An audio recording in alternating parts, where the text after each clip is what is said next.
आओ जी, आओ जी, आओ जी Ayaan.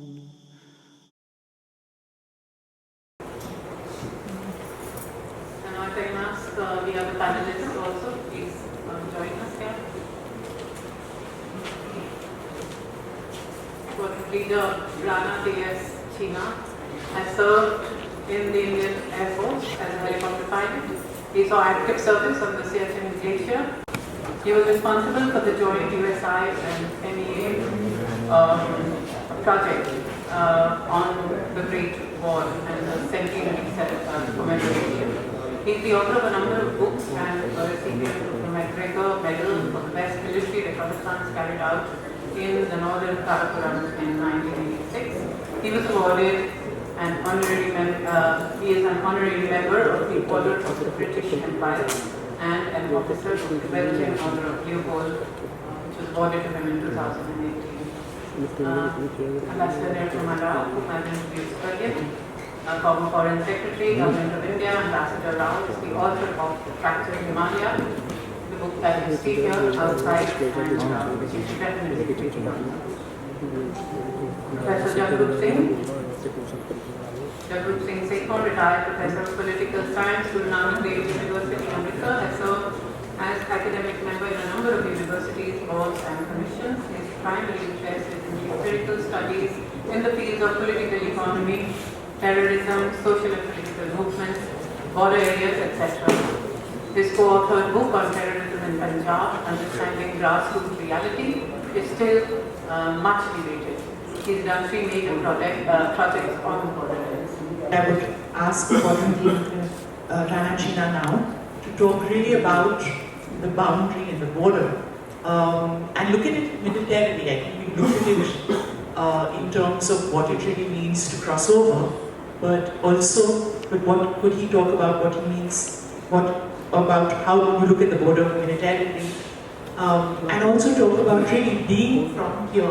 In some ways, his village is right down from Amritsar. So I would like to start with him. I think he's already got it prepared. Could you just sort of start on? Yes, please go ahead.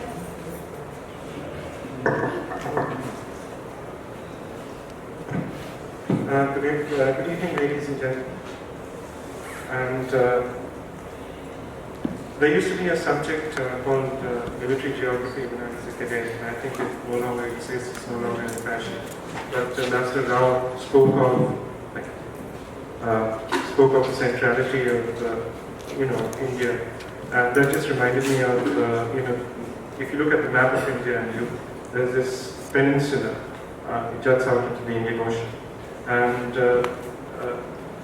during the Second World War, India's position, the geographical position, actually contributed immensely to the war effort. And if you look at the map of the world, you find, or the map of India, you see, to the west, you had the battlefields of East Africa, Sudan, North Africa, the Western Desert, the 5 forces, Persia and Iran, and to the east, Burma, Malaya, Singapore, all these areas where the war effort of India was central to that war effort. The war could not have been won without India's participation, which just kind of underlines this fact of geography and of war and of India's central position. To come to today's topic, firstly I'd like to say how incredibly honored I am to be part of such a distinguished panel, and I'd like to thank the organizers for giving me this, according me this great privilege. And my fellow panelists are, of course, highly accomplished in their respective fields, both as practitioners and as scholars, and they're eminently qualified to be speaking on the topic under discussion. That's borders, peace, solidarity, and hope. I, on the other hand, am not all that sure what I can bring to this conversation, to what extent I can meaningfully contribute to it. They have been using their professional skills, both as a diplomat and as an academician, to build constituencies for peace and knowledge, which is the root that all roads to peace must follow.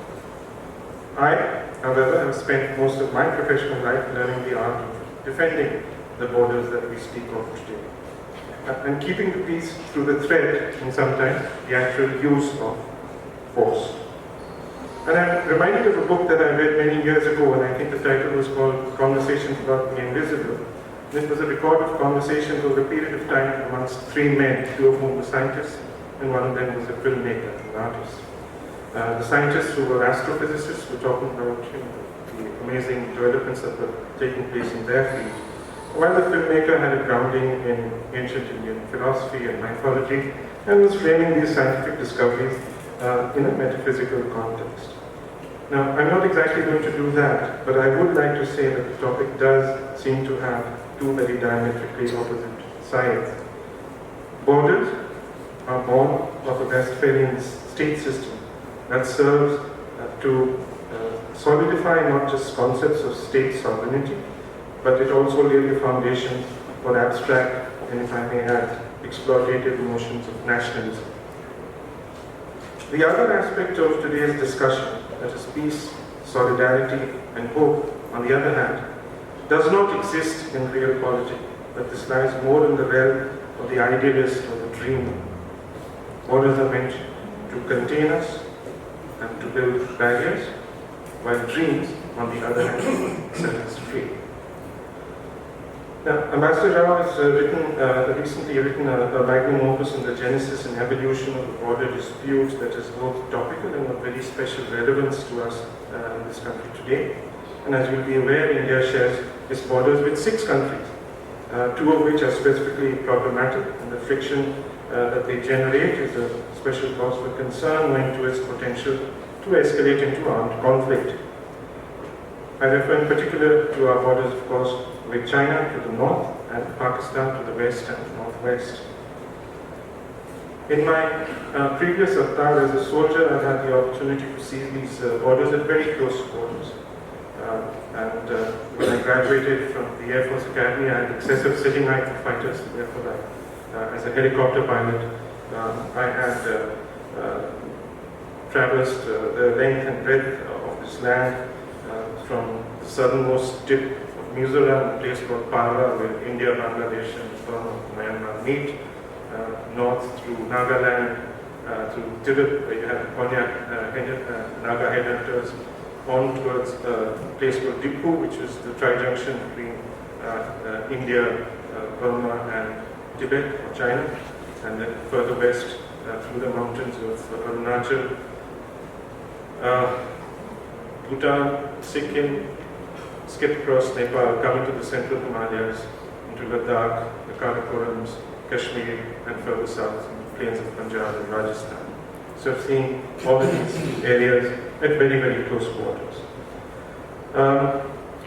And in the course of this journey, I've had the privilege of being shot at by 3 different nationalities.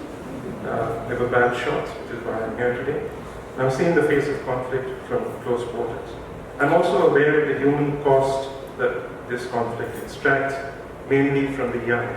If I may quote A. Houseman, he says, "Here dead lie we, because we did not choose to live and shame the land from which we sprung. Life, to be sure, is nothing much to lose, but young men think it is, and we were young." So it's in this context that I think today's proceedings are both significant and valuable, dedicated as they are to the memory of 2 men, one a soldier, who gave his life at a very young age in the defense of these borders, almost 50 years ago to the day, and the other a crusader who worked hard to build a constituency for peace, so that young men on both sides of the border did not have to fade away in the bloom of their youth.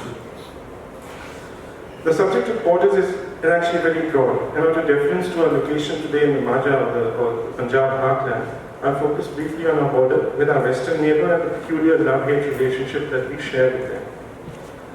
Before doing so, I ask you to ponder on the question of what exactly constitutes a border. The answer is simple. It's a notion. It's an imaginary line that's drawn on a map. It does not exist in nature. But in common with so much of human conceptualization, it exists solely in our imagination. Are these imaginations, and these imaginings are themselves often they're imprecise and amorphous. And if you look at the map of India, you will see that the IB, or the international border between India and Pakistan, is marked with a solid black line in the plains. But as you go north, further north, it's converted into a dotted line. It becomes the CFL, or the area C, that's the ceasefire line or the line of actual control, depending on what period the map is from. And further north, it actually disappears into nothingness, owing to the ambiguity of the text of 1949 Karachi Agreement between that ended the 47-48 Indo-Pak conflict over Kashmir, and that agreement has described the ceasefire line in Kashmir as running up to MAC coordinate NJ 9842 and, I quote, dense north to the glaciers, unquote. The terrain beyond that was so remote and rugged that no one imagined it was worth delineating it at the time. Therein actually lies the roots of the Siachen conflict that we have been locked into since 1984, and where I spent many years of my misspent youth fighting on the world's highest battlefield, which actually owes its origins to a lack of imagination. Imaginary or not, borders are very real for nation states because these borders define them and convert the state from an abstract notion into a tangible entity. And they are even more real for the soldiers who are charged with their defense, and particularly in our country, who spend the better part of their lives guarding these remote, inhospitable and far-flung frontiers. Now, we're all aware of our history with our Western neighbors. It's a shared history, even if it is a largely antagonistic one. So in view of the 4 wars that we have fought, and given the presence of nuclear weapons in our arsenals, Tim Marshall, the author of a book called Prisons of Geography, remarked, modern Pakistan, and I quote, modern Pakistan and India were born in fire. Next time, the fire would consume them, unquote. Can we then build upon the memories of a shared past, of a common culture, to overcome the deeply entrenched antagonism that now ingrained in our official relations? Or is that just wishful, idealistic thinking? Can real politics actually combine with ideological notions of peace and solidarity? Or are moral and ethical arguments of no value in the real world when power and national interest rule, and where the rights or aspirations of the individual matter less than the power structures which build the border walls and fences that seek to protect humanity from itself? The question to ask ourselves is this: are those who strive for a world without borders mere dreamers and impractical idealists, or are they in fact visionaries whose voice we must heed in a world increasingly threatened by climate change and environmental disaster brought about by flawed notions of progress and unhindered human greed? We are back, therefore, where we started. Borders and their related issues are pragmatic realities rooted in realism, while peace and solidarity are metaphysical concepts that have no place in the world of real politics, which is by its very nature and definition coercive, amoral, and Machiavellian. Can we, in an increasingly cynical world, sell the notion of hope? And this, I think, is a question that each of us must ask of ourselves. It is, however, my personal belief that we can. And why I say this is we come from a land that has historically shown the world that it is possible to hold the moral high ground. It is possible to defeat an empire without violence. It is possible to adopt ahimsa as a philosophy and as a tool for defeating forces of oppression. And for those who spring from this land of the Punjab in particular, Hindu, Muslim, Sikh, remember your legacy, because in the darkest of times, we have flocked to those that have shown a light of humanity and compassion to dispel the darkness of despair. Sheikh Farid, Mian Mir, Bulle Shah, Baba Nanak, the Sikh Gurus, all taught us to reject the binary classification of Hindu, Muslim. They spoke of unity, Ikyonkar, and the light of divinity which animates all creation. Awal Allah Noor Paya, कुदरत के सब बंदे, एक नूर से सब जग उपजया, कौन पले, कौन बंदे. And to those of you who would say that these sentiments are impractical and cannot work today, I would urge you to look at the teachings of the 10th Sikh Guru and be guided in life by what is right. Del Shivavar Mohe Shubh Karm Sukha Bhumi. Be strong enough to protect the weak, but force as an instrument is an instrument of last resort. It must always be used for a just cause.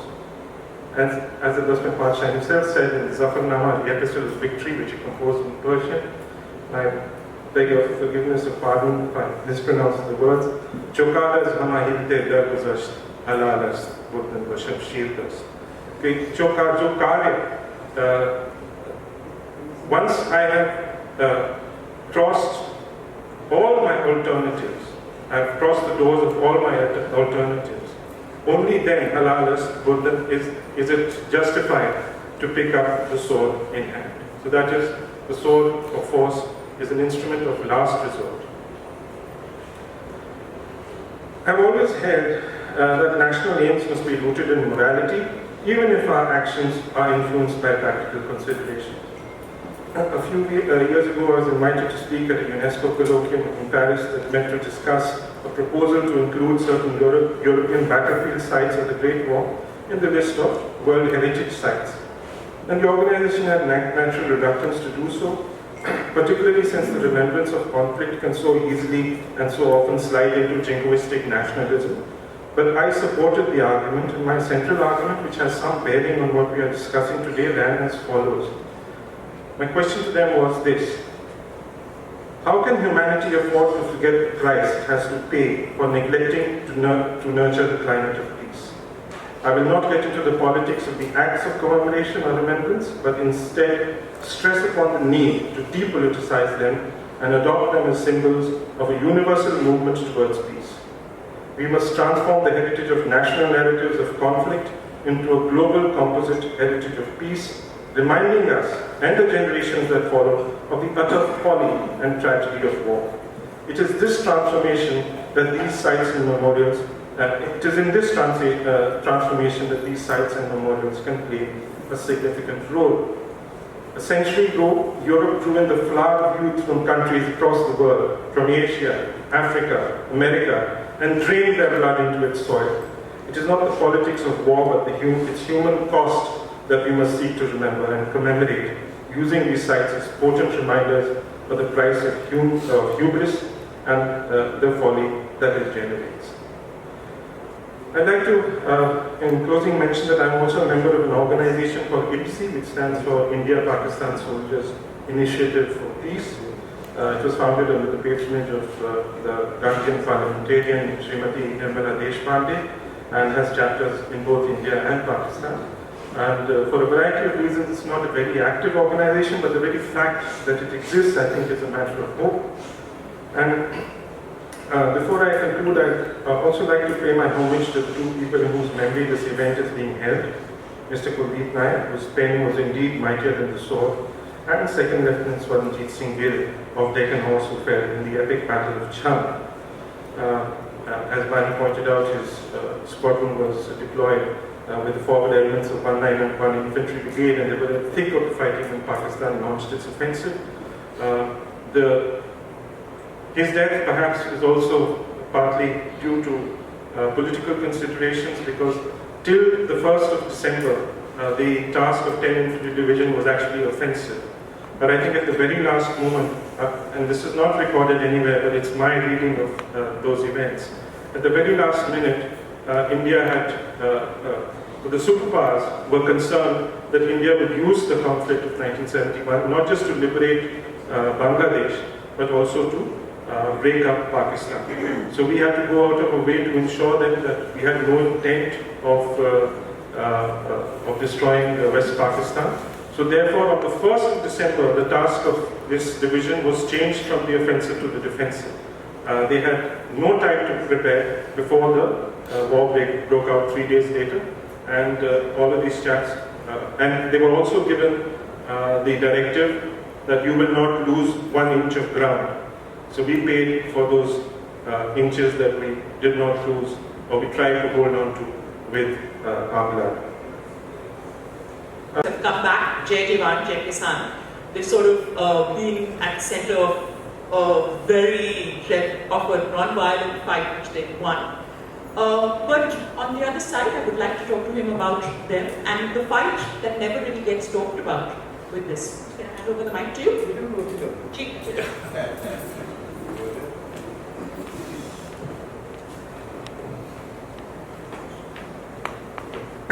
बहुत शुक्रिया मैं अपनी गल पंजाबी च कहूँगा तो थोड़ी बहुत अंग्रेजी भी आती है थोड़ी कोई तमिल भी होगी तो बहुत शुक्रिया ऑर्गेनाइजर था और बहुत ही एक महत्वपूर्ण दिन थे उसे ऐसी सारी गल डिस्कस कर रहे हैं खास करके डिस्कसिंग द बॉर्डर और ये बॉर्डर जिहदे शहीद गिल साहब ने अपनी शहादत की सी वो द रीजन भी जिहड़ा हैगा सी ये बॉर्डर है तो broadly my whole understanding about the border, this side of the border, is based on my two research projects which we have done in the Department of Political Science.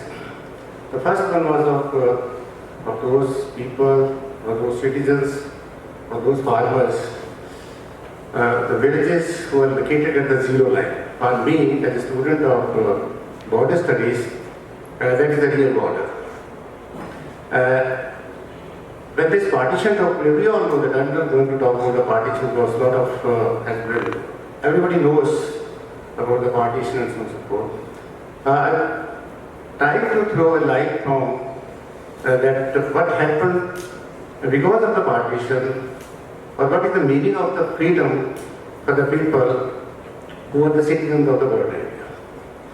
So we'll start with that. When this line was drawn, there was 279 villages on the zero line on the Indian side. And you can see the gravity of the situation. At present, only 221 exist over there. The 58 villages just disappeared from the scene. And these are the villages. Basically, when we met the people and we asked about that, the elder people, this was the area before partition. Before this border, which was one of the most developed areas in this region because of their location. Now we talk about that they have the disadvantaged location. They had the very advantageous location over there because they were in the center between Lahore and on the one side, and the Firozpur and the Lahore on the other side. From both district headquarters, the distance is almost the same.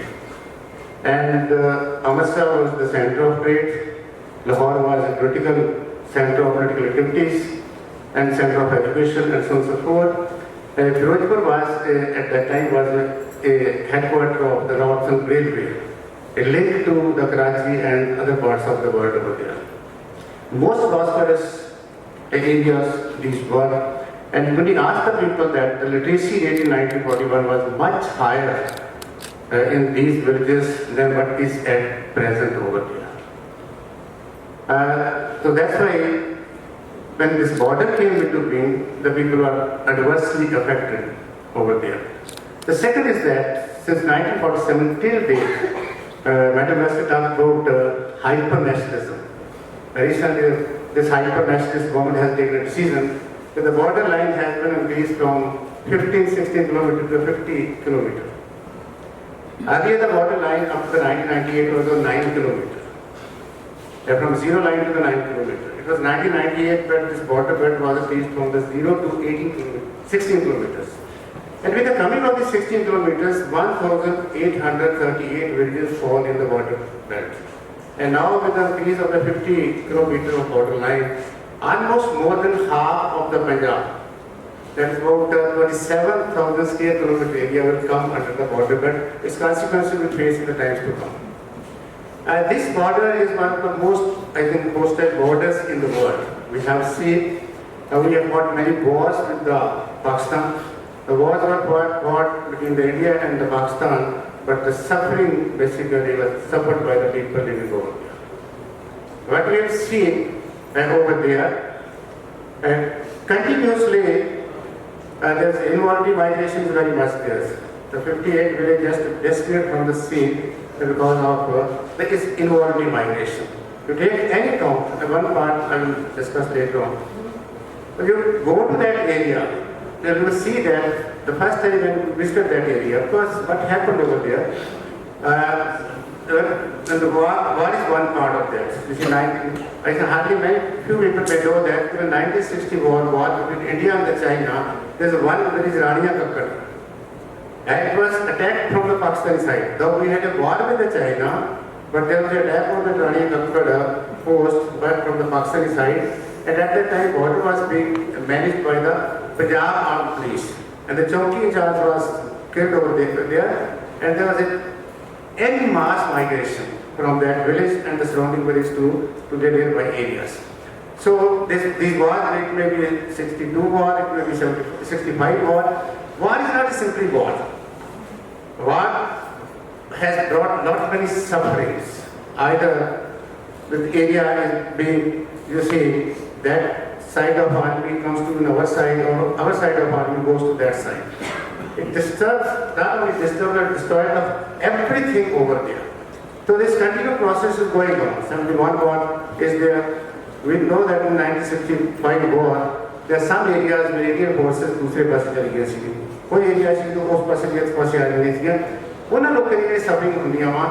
उन्हें सारा कुछ हट के वापस आना पड़ेगा. Nobody is there to look after them. कोई उन्हें ना सुन वाला नहीं है, कोई उन्हें निकाल करने वाला नहीं है, कोई उन्हें rehabilitation center नहीं है. इसी तरीके ना वो तो वहाँ जगह है कारगिल की वार होती है. 2001 ਦੇ ਵਿੱਚ there was a attack ਜਿਨ੍ਹਾਂ ਨੇ ਅਟੈਕ ਕੀਤਾ ਸੀ ਪਾਕਿਸਤਾਨ ਇੰਡੀਅਨ ਪਾਰਲੀਮੈਂਟ ਦੇ ਉੱਤੇ. Forces were stationed there. That was the first phase of their lives, particularly in the post-independent area. Forces were 1 kilometer and so on and so forth.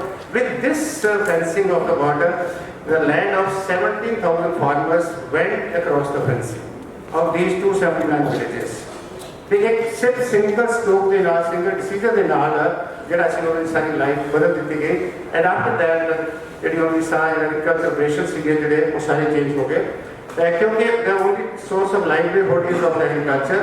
Constant migration ਦੇ ਵਿੱਚ as well if you go to the villages in the border area, ਉਹੀ ਲੋਕ ਰਹਿੰਦੇ ਆ those who could not move from those villages. The very social structure of those villages has been changed. Normal ਜਿਹੜੇ ਪੰਜਾਬ ਦੇ ਪਿੰਡ ਹੁੰਦੇ ਆ ਉਹਦੇ किस्म का सोशल स्ट्रक्चर होता है 16, 17 कास्ट सब कास्ट है religious communities and so support जो बॉर्डर एरिया के पिंड है वो लोग जोड़े है वो जो खेती वाले लोग है बाकी सारे मूव कर गए हैं. तो वो जो वेल टू डू पीपल है जो खास करके बाहर निकल गया वैक्यूम है किसी का. तो that's why there is no pressure, that's why there is no voice.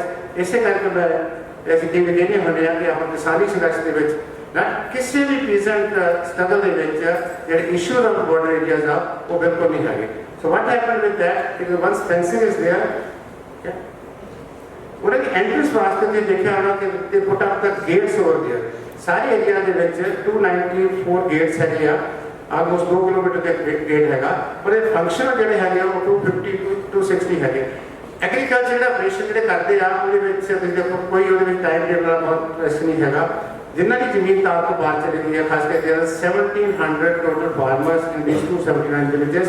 They basically are total at the mercy of जी उन्होंने खास करके एग्रीकल्चर ऑपरेशंस होए ਉਹਦੇ ਨਾਲ. ਉਹਦੇ ਵਿੱਚ बहुत सारी कंडीशंस ला ਦਿੱਤੀਆਂ गई कि ਤੁਸੀਂ एंटर सिर्फ डेटा थ्रू कर सकते हो. You can cultivate your land only by machinery.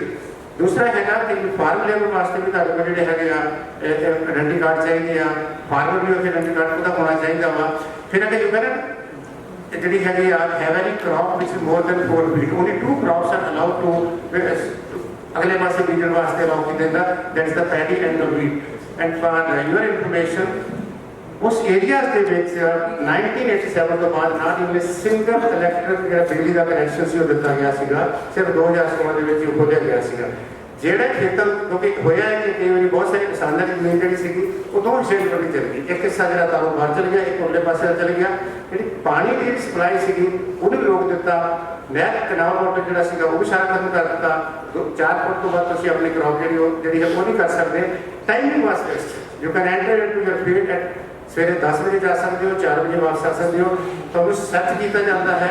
And with that search not off ਕਿਉਂਕਿ BSF is a national force, ਔਰ ਸਾਡੇ ਲੋਕ ਜਿਹੜੇ ਉਹਨਾਂ ਦੀ ਕਮਿਊਨਿਟੀ ਦੈਟ ਵੀ also smuggling is there, all these things are going for there, but the people of that villages ਆਰਟੇ ਜਿਹੜੇ ਸਮਗਲਰਸ ਹੈਗੇ ਆ, ਕਿਉਂਕਿ ਸ਼ਾਇਦ ਬਹੁਤ ਜਿਹੜੀ ਹੈਗੀ ਐਨਲਾਈਟਡ ਆਡੀਅנס ਹੈਗੀ ਆ, ਸਮਗਲਿੰਗ ਬਹੁਤ ਪੁਰਾਣਾ। So, Dr. Sikho, we have to wrap up because I think. Yes, sir, I will just read you about their life. There are 3 minutes I would like to take more. Can we just This is a crux of because we were hoping, I think there's an interjection and ਖਤਰਨਾਕ ਸਮਾਵਾਂ ਸਥਾਨਕ ਲੋਕਾਂ ਲਈ ਹਮੇਸ਼ਾ ਰੁਕਾਵਟਾਂ ਪੈਦਾ ਕਰਦੀਆਂ ਹਨ। ਸਰਹੱਦੀ ਖੇਤਰਾਂ ਵਿੱਚ ਸੁਰੱਖਿਆ ਬਲਾਂ ਦੀ ਲਗਾਤਾਰ ਮੌਜੂਦਗੀ, ਸਰਹੱਦੀ ਸੌਦੀਆਂ, ਚੌਕੀਆਂ, ਕੰਡਿਆਲੀ ਤਾਰ, ਮਾੜਾ ਬੁਨਿਆਦੀ ਢਾਂਚਾ, ਗੈਰ ਕਾਨੂੰਨੀ ਗਤੀਵਿਧੀਆਂ ਆਦਿ ਵਿਵਸਥਾਵਾਂ ਹਨ ਜੋ ਪੰਜਾਬ ਦੇ ਬਾਰਡਰ ਤੇ ਰਹਿਣ ਵਾਲੇ ਲੋਕਾਂ ਲਈ ਨਾ ਸਿਰਫ ਰੋਜ਼ਾਨਾ ਦੀ ਜ਼ਿੰਦਗੀ ਪ੍ਰਭਾਵਿਤ ਕਰਦੀਆਂ ਹਨ, ਪਰ ਕਈ ਤਰੀਕੇ ਨਾਲ ਸਿੱਧੇ ਜਾਂ ਸਿੱਧੇ ਤਰੀਕੇ ਨਾਲ ਉਹਨਾਂ ਦੀ ਜ਼ਿੰਦਗੀ ਵਿੱਚ ਦਖਲ ਦਿੰਦੀਆਂ ਹਨ। ਖੁਫੀਆ ਤੰਤਰ ਦੀ ਨਿਗਰਾਨੀ ਹਮੇਸ਼ਾ ਇਹਨਾਂ ਲੋਕਾਂ ਦੀਆਂ ਦਿਲ ਪ੍ਰਤੀ ਦਿੰਦੀਆਂ ਹਰਕਤਾਂ ਉੱਤੇ ਨਿਗਰਾਨੀ ਰੱਖਦੀ ਹੈ। They are living under the shadow of ਜਿਹੜਾ ਤੁਹਾਡਾ ਹੈਗਾ ਸਿਕਿਉਰਿਟੀ ਫੋਰਸਿਸ ਹੈਗੇ ਆ, ਉਹ ਦੂਸਰੇ ਵੀ ਹੈਗੇ ਆ, ਐਂਡ ਦੇ ਆਰ ਬੀਨ ਨੇਮ ਕਈ ਕਿਸਮ ਦੀਆਂ ਜਿਹੜੀਆਂ ਪ੍ਰੋਬਲਮਸ ਉਹਨਾਂ ਦੀਆਂ ਜਿਹੜੀਆਂ ਹੈਗੀਆਂ ਦੇ ਆਰ ਫੇਸਿੰਗ। ਚਲੋ ਜੀ ਕੋਈ I should stop here. Thank you so much. So now we're just going to do a quick question. I know that it's very much to keep on Ambassador Rao. I just wanted to get a sense as a diplomat, how do you sort of reconcile all this? And is there, especially when you're going in to do negotiation between India and Pakistan, and do you see any hope? And I think that Sumail wants to make an interjection, but first, could you answer? Yeah, can you just use this?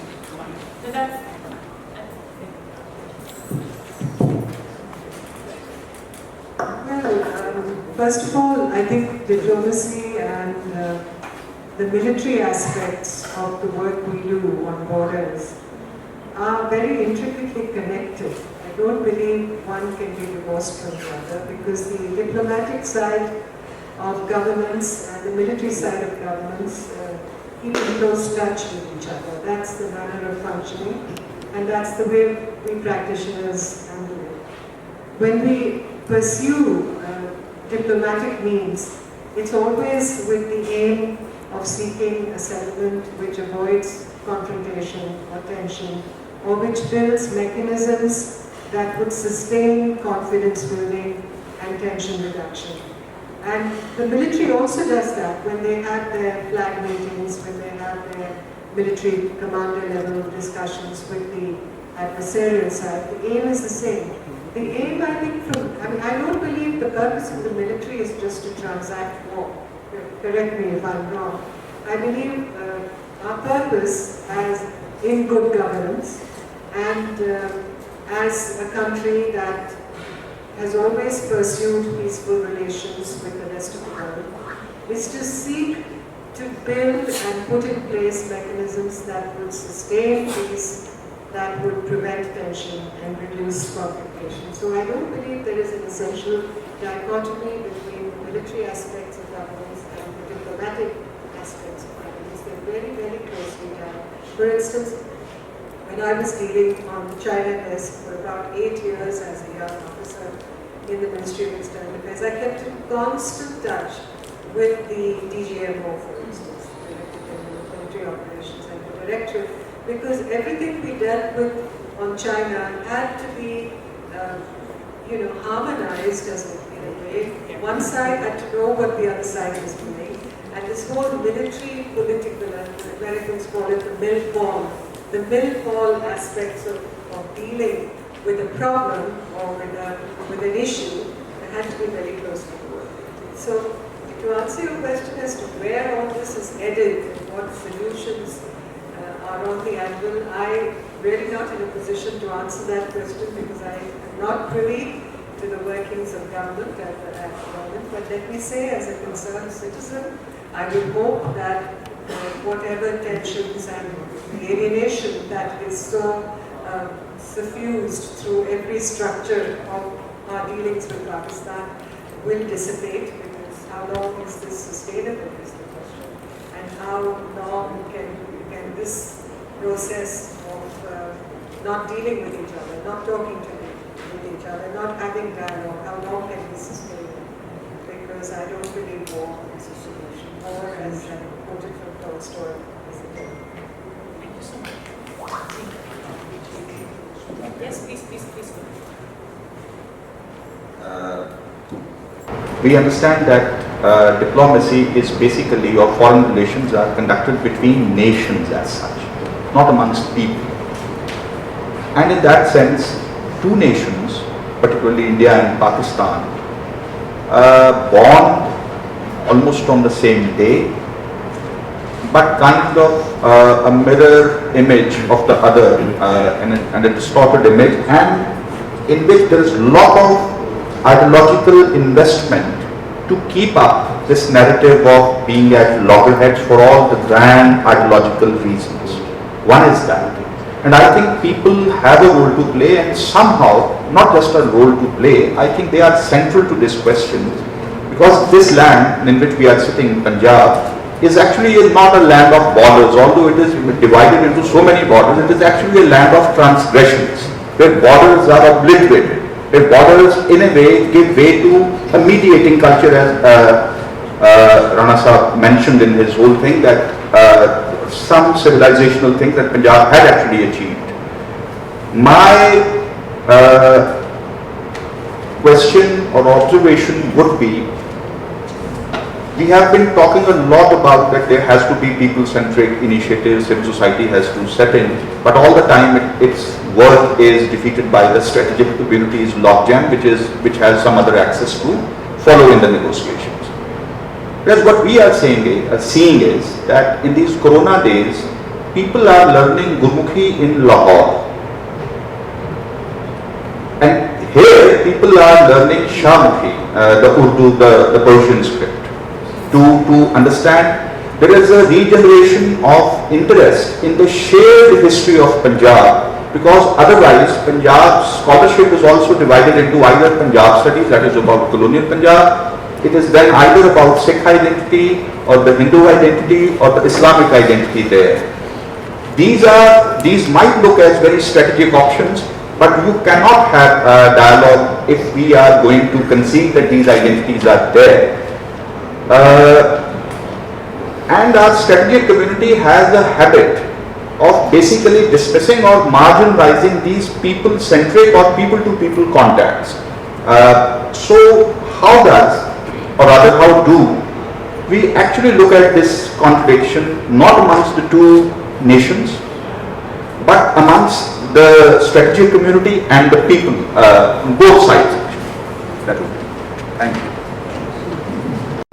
Your mentioning of the gulf that exists between these two sides, how are we to bridge it? I think first it has to be a question of political will. You had Prime Minister Vajpayee making that journey to Lahore and saying that the wheels on his bus were not iron and steel, but they were about jazbat, as he called it.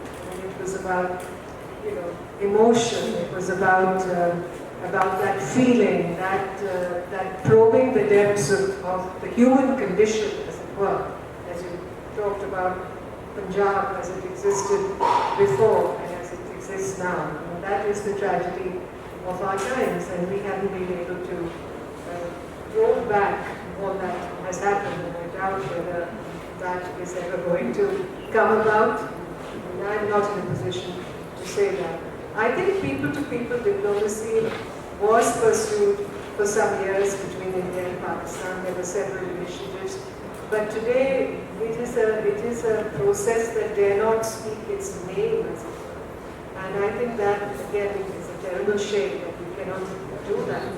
And because that channel, to speak of people in Lahore learning Gurmukhi and people here learning Shahmukhi, obviously there is an urge, there is a basic instinct and urge among the people to reach out to each other and to provide for some process of healing at least.